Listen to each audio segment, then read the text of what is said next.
My first stop in Guatemala was the city of Antigua. It's also known as the Old City, given that it's one of the former capitals of Guatemala before some powerful earthquakes shook the town in the 18th century. And it was then decided that the capital should be moved to a safer place that is now Guatemala City.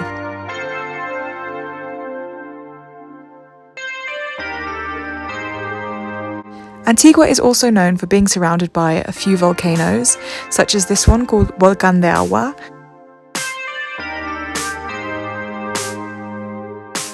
And aside from its cute, antique and colourful style, it's also the volcanoes that really attracts tourists to this town.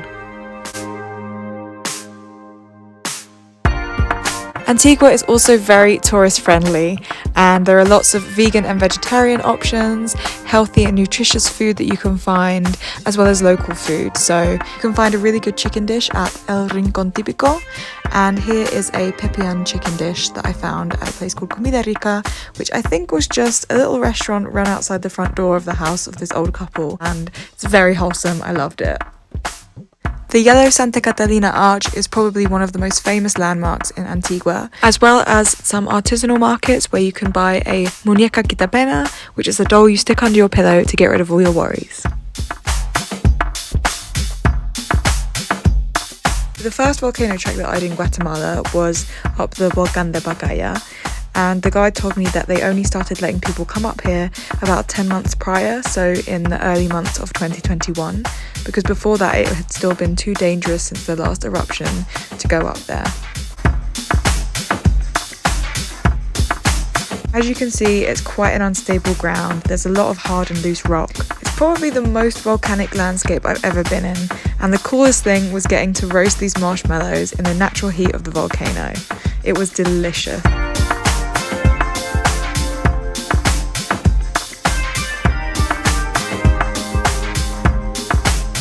Seeing Volcán de Pacaya in the light of the sunset and being above the clouds and having the views over the valley was just incredible.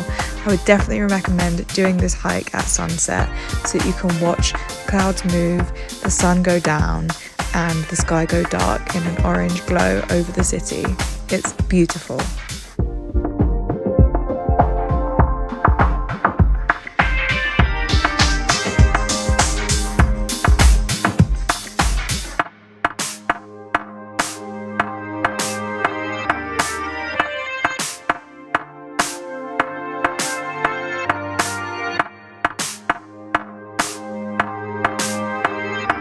And now we come to what was my top highlight of my whole time in Guatemala. It was the most challenging but most rewarding experience while I was there, and I would definitely recommend it to anyone who is visiting Guatemala.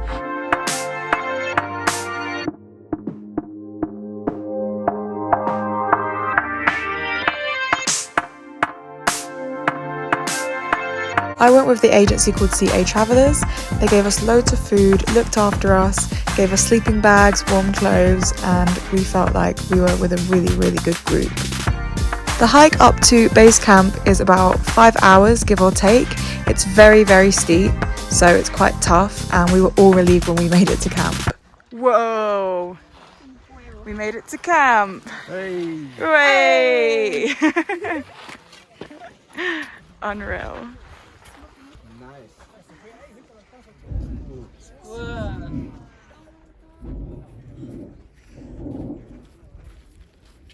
Yeah, it's really, really cool. So happy to be here. Yeah!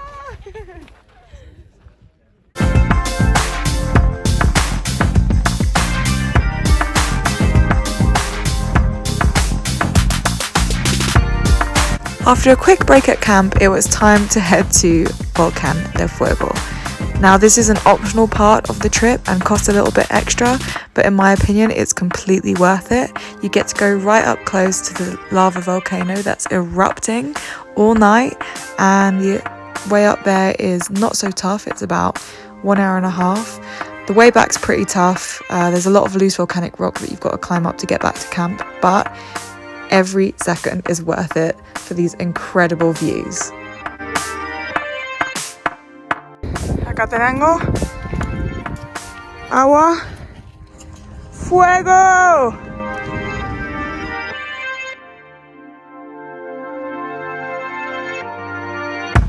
This is what it's all for, guys. This was probably one of the best moments of my life. Just watch.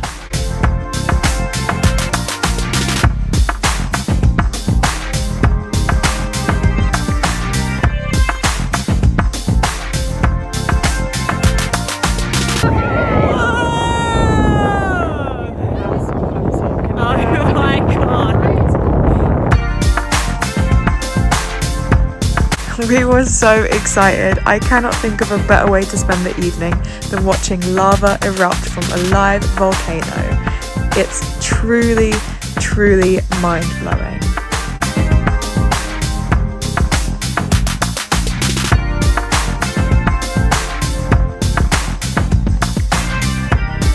The hardest part for me of this whole experience was the sunrise trek the next morning. Got to leave at 4 a.m. and it's a very, very steep 1 hour and a half climb up to the top of Acatenango.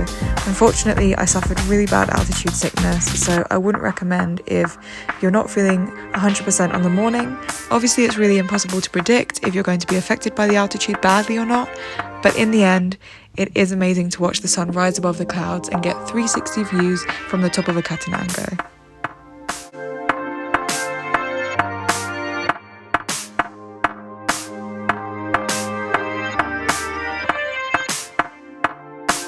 And if you're wondering how it is that you get down the volcano again, this is how we do it.